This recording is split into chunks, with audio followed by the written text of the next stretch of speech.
Hello बच्चों, आपका स्वागत है हमारे चैनल स्टडी विद प्रेम में। और आज के इस वीडियो में हम क्लास 6 विज्ञान के चैप्टर नंबर 6 जिसका नाम है सजीव विशेषताएं एवं आवास, ये चैप्टर आपके एग्जाम के लिए काफ़ी ज़्यादा इम्पोर्टेंट है और इस वीडियो में इसके सारे क्वेश्चन एंड आंसर को देखने वाले हैं।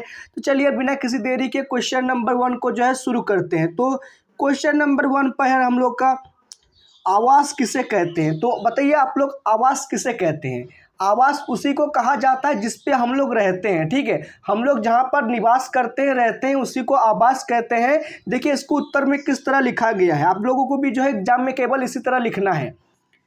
किसी सजीव का वो परिवेश जिसमें वो रहकर अपने जीवन के सभी जैविक क्रियाओं को पूर्ण करता है, उसका आवास कहलाता है। मतलब समझिए, सजीव का वो परिवेश मतलब जहाँ पर वो रहकर अपने सभी क्रियाएं यानी कि कामों को करता है, यानी खाता है, पीता है, सोता है, ठीक है। तो उसको जो है उसका आवास कहलाता है, ठीक है। वो उसका आवास कहलाता है, मतलब वो अपने घर में ही इन सभी कामों को करता है। आवास को ही जो है घर कहा जाता है। क्या कहते हैं आवास को, हम लोग घर कहते हैं। तो क्वेश्चन नंबर 2 की ओर आगे बढ़ते हैं। क्वेश्चन नंबर 2 है, कैक्टस मरुस्थल में जीवन यापन के लिए किस प्रकार अनुकूलित है। कैक्टस तो आप लोगों ने देखा ही होगा, जो रेगिस्तान में पाया जाता है, ठीक है। तो कैक्टस मतलब वहाँ पर किस तरह रहता है, जीवन यापन किस तरह करता है, वो हमें बताना है, ठीक है। किस प्रकार अनुकूलित है मतलब किस प्रकार वो रहता है। तो यहाँ पर उत्तर में हम लोग क्या लिखेंगे, मरुस्थल में जल का अभाव होता है, मतलब वहाँ पर जल इतना ज़्यादा नहीं होता है, थोड़ी मात्रा में अधिक गहराई पर मिलता है। इसी कारण से कैक्टस की जड़ें अधिक लंबी होती हैं, उनमें पत्तियां कांटे में परिवर्तित होती है। मतलब समझिए, कैक्टस जो है रेगिस्तान में जन्म लेता है, वहाँ पर जो है पानी बहुत ही कम होता है, इसलिए कैक्टस की जड़ें जो होती है, उनका जड़ जो होता है वह मिट्टी के बहुत अंदर तक होता है।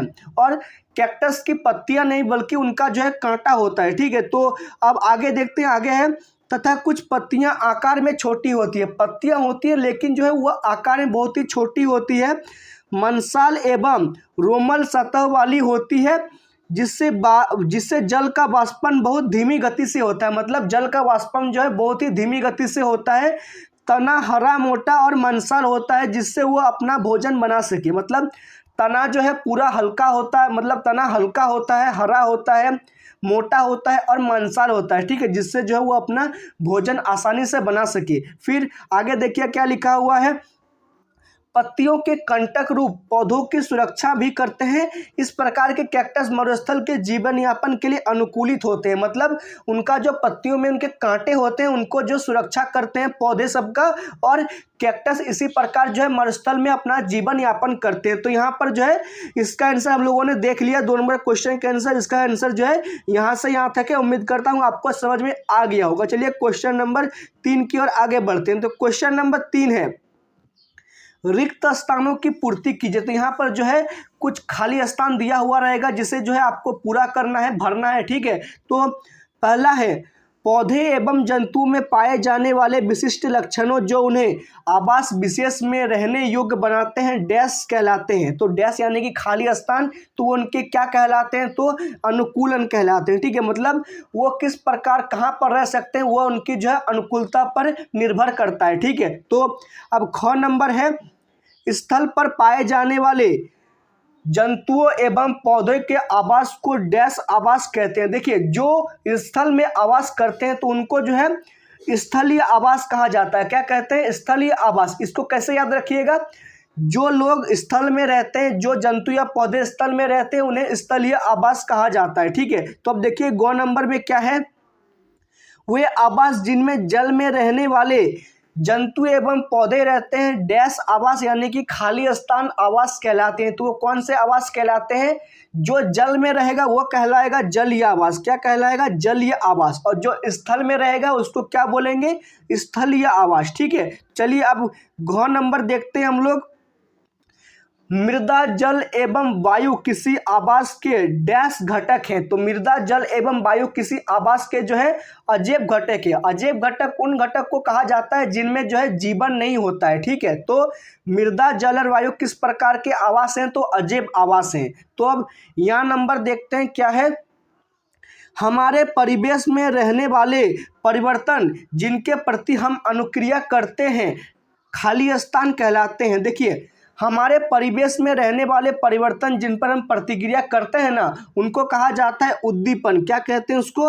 हम लोग उद्दीपन कहते हैं। ठीक है, तो क्वेश्चन नंबर 3 का भी जो है सारे आंसरों को आप यहाँ पर देख सकते हैं। तो इसको जो है आप लोग कॉपी में नोट कर लीजिए क्वेश्चन नंबर 4 की, और हम लोग आगे बढ़ते हैं।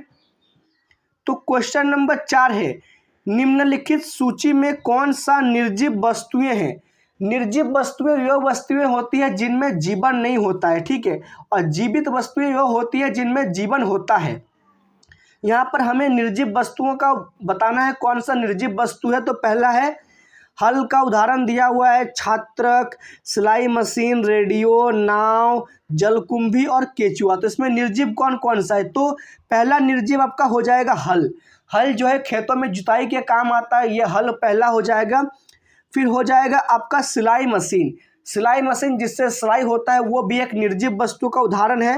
फिर हो जाएगा रेडियो। रेडियो जिसमें पहले समाचार आता था वो भी जो है एक निर्जीव वस्तु का उदाहरण है। फिर हो जाएगा आपका नाव। नाव जो है एक निर्जीव वस्तु का उदाहरण है। ठीक है, जिसमें जीवन नहीं पाया जाता है। तो इसमें हम लोग क्या क्या लिखेंगे, इसको रिपीट कीजिए फिर से मेरे साथ। पहला लिखेंगे हल, सिलाई मशीन, रेडियो और नाव। हल, सिलाई मशीन, रेडियो और नाव। तो 4 नंबर आप लोग इसका आंसर को जो है लिख लीजिएगा।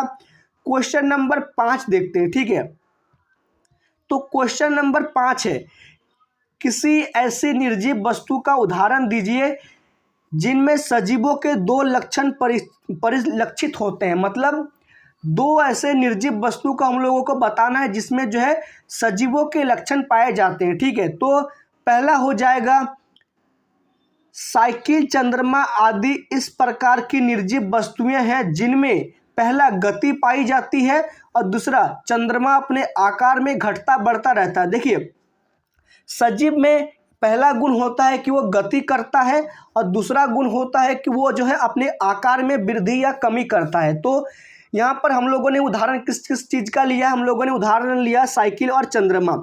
साइकिल तो पहला बात है वो गति करता है। ठीक है, और चंद्रमा जो है अपने आकार में छोटा बड़ा होता है। यही 2 चीज़ हैं जो अब निर्जीव होने के बाद भी सजीवों के लक्षण को देते हैं। तो 5 नंबर का क्वेश्चन का आंसर जो है आप लोग इसको यहाँ से देख सकते हैं। तो क्वेश्चन नंबर 6 है, निम्न में कौन सी निर्जीव वस्तुएं किसी समय सजीव का अंश थी? मतलब कौन सा निर्जीव वस्तुएं हैं जो एक समय पहले सजीव का अंश था, मतलब उसी का शरीर का भाग था। ठीक है, तो यहाँ पर उदाहरण किस किस चीज़ का दिया हुआ है? तो मक्खन का, चमड़ा का, मृदा का, ऊन, बिजली का बल्ब, खाद्य तेल, नमक, रबड़ और सेब। तो हम लोग बताते हैं कौन सा है जो है निर्जीव का उदाहरण है अभी। तो निम्नलिखित निर्जीव वस्तुएं किसी समय में सजीव का अंश थी। तो कौन कौन थी? तो पहला हो जाएगा मक्खन। देखिए, मक्खन दूध से निकलता है और दूध किससे निकलता है? गाय से, तो वो भी तो एक सजीव का अंश हुआ। फिर दूसरा है चमड़ा। चमड़ा जो है जानवरों से निकाला जाता है तो वो भी सजीव का ही एक अंश हुआ। फिर हो जाएगा ऊन। ऊन जो है भेड़ या बकरी से निकाला जाता है तो वो भी एक सजीव का अंश हुआ। फिर हो जाएगा खाद्य तेल। खाद्य तेल जो है वो पेड़ों या वनस्पतियों से निकाला जाता है, जो भी एक सजीव का उदाहरण थे पहले। फिर सेब। सेब जो एक वृक्ष से होता है तो वो भी जो है पहले सजीव का उदाहरण था, बाद में निर्जीव हो गया। ठीक है, तो क्वेश्चन नंबर 6 का आंसर को जो है आप लोग यहाँ से देख लीजिए और कॉपी में होगा तो नोट कर लीजिए, लिख लीजिए। ठीक है, तो क्वेश्चन नंबर 7 देखते हैं हम लोग, सजीवों के विशिष्ट लक्षण सूचीबद्ध कीजिए। मतलब सजीवों में कौन कौन से लक्षण पाए जाते हैं उनको जो है हम लोगों को सूचीबद्ध यानी कि एक सारणी के रूप में लिखना है। तो हम लोगों ने जो है इसको लिख लिया है। तो उत्तर में क्या लिखेंगे हम लोग? सजीवों के विशिष्ट लक्षण निम्नलिखित हैं। क्या है? निम्नलिखित हैं। तो पहला, सभी जीवधारी एक विशिष्ट परिवेश होता है जिनमें वो अपने जीवन के सभी जैविक क्रियाकलापों को सरलता से करते हैं एवं जीवों को आवास मतलब होते हैं। मतलब सजीव जो है अपने आवास में रहते हैं। ठीक है, फिर दूसरा पॉइंट है, सजीवों के शरीर की विशिष्ट संरचनाएं अथवा स्वभाव की उपस्थिति किसी पौधे अथवा जंतु को उसके परिवेश में रहने के योग्य बनाती है, इसे ही अनुकूलन कहते हैं। ठीक है, तो दूसरा क्या हो जाएगा? दूसरा हो जाएगा सजीवों के लक्षण में अनुकूलन। फिर तीसरा हम लोग देखते हैं, तीसरा क्या है? तो तीसरा है हम लोग का, सभी जीवों को ऊर्जा एवं वृद्धि तथा टूट फूट की मरम्मत के लिए भोजन की आवश्यकता होती है। मतलब सभी जो सजीव होते हैं ना, उन्हें अपने शरीर के वृद्धि एवं ऊर्जा के लिए जो है मतलब भोजन की आवश्यकता होती है, ठीक है, जो निर्जीव को नहीं होती है। तो अब चौथा पॉइंट है सभी जीवों में वृद्धि परिलक्षित होती है, मतलब सभी सजीव जो होते हैं वो दिन का दिन वृद्धि करते हैं, ठीक है। तो पांचवा पॉइंट है सभी जीवधारियों में श्वसन क्रिया होती है, जो जो जीव जीवित होते हैं उनमें जो है वो श्वसन करते हैं, ठीक है। जो मतलब जीव और मनुष्य होते हैं वो ऑक्सीजन लेते हैं और जो पेड़ पौधे होते हैं वो कार्बन डाइऑक्साइड लेते हैं, ठीक है, मतलब सजीव जो है श्वसन करते हैं। तो छठा पॉइंट है सभी जीवों में उद्दीपन की अनुक्रिया होती है, ठीक है, सभी जीवों में जो है उद्दीपन की प्रक्रिया होती है। फिर सातवां पॉइंट है सभी जीवधारियों में उत्सर्जन की क्रिया होती है, मतलब वो जो है अपने शरीर से मतलब जो सामान हमारे लिए उपयोगी नहीं होता है उसको जो है शरीर से बाहर निकलता है, यानी कि उत्सर्जित करता है। तो अब आठवां पॉइंट है सभी जीवधारियों में प्रजनन क्रिया होती है। देखिए जितने भी जीवधारी होते हैं ना वो प्रजनन कर अपनी जनसंख्या को बढ़ाते हैं, ठीक है। तो अब नौवां पॉइंट है सभी जीवधारी गति करते हैं, जितने भी जीवधारी होते हैं ना वो गति करते रहते हैं, ठीक है। तो ये जो है क्वेश्चन नंबर 7 का आंसर है। इतना बड़ा आपको लिखने का ज़रूरत नहीं है, आप जो है केवल पॉइंट नंबर 4 से लिख सकते हैं। पॉइंट नंबर 5 आपको 5 पॉइंट लिखना है, ठीक है। इसको अगर आप लोग याद करते हैं तो आपका एग्जाम में एक भी क्वेश्चन इससे नहीं छूटेगा। तो क्वेश्चन नंबर अब 8 देखते हैं। क्वेश्चन नंबर हम लोग का 8 है, ठीक है। घास के मैदानी क्षेत्र में रहने वाले जंतुओं को अपना अस्तित्व बनाए रखने के लिए तीव्र गति क्यों आवश्यक है? तो तीव्र गति क्यों आवश्यक होती है यहाँ पर संकेत भी दिया हुआ है।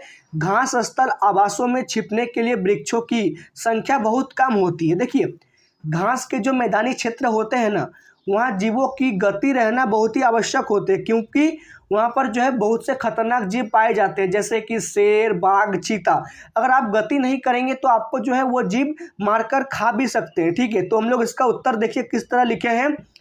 घासों के मैदान, देखिए घास के मैदानी क्षेत्रों में घासों के अतिरिक्त बड़े वृक्षों का अभाव होता है, मतलब घासों के जो मैदानी क्षेत्र होते हैं ना वहाँ पर घास के अलावा बड़े वृक्ष बहुत कम ही संख्या में होते हैं।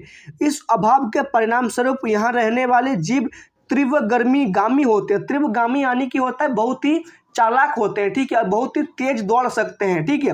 तो उनका जो है शरीर का गति बहुत ही तेज होता है, जिनसे वह स्वयं को अपने शत्रुओं से तथा वातावरण की प्रतिकूलता से रक्षा करते हैं, ठीक है। जो मतलब अगर शरीर में गति नहीं रहेगा, ठीक है, मैंने आपको बताया कि जो अलग बड़े बड़े जीव हैं वो जो है उनको मार भी सकते हैं और उनको शरीर को क्षति पहुंचा सकते हैं, जिसके कारण जो है वो लोग अपने शरीर में गति रखना आवश्यक होता है। और इसी के साथ आपका ये वीडियो समाप्त होता है। उम्मीद है आपको ये वीडियो पसंद आया होगा। अगर ये वीडियो पसंद आए तो आप जो इस वीडियो को लाइक कीजिए, हमारे चैनल को सब्सक्राइब कीजिए। मिलते हैं आपके साथ किसी नेक्स्ट वीडियो में। जय हिंद, जय भारत।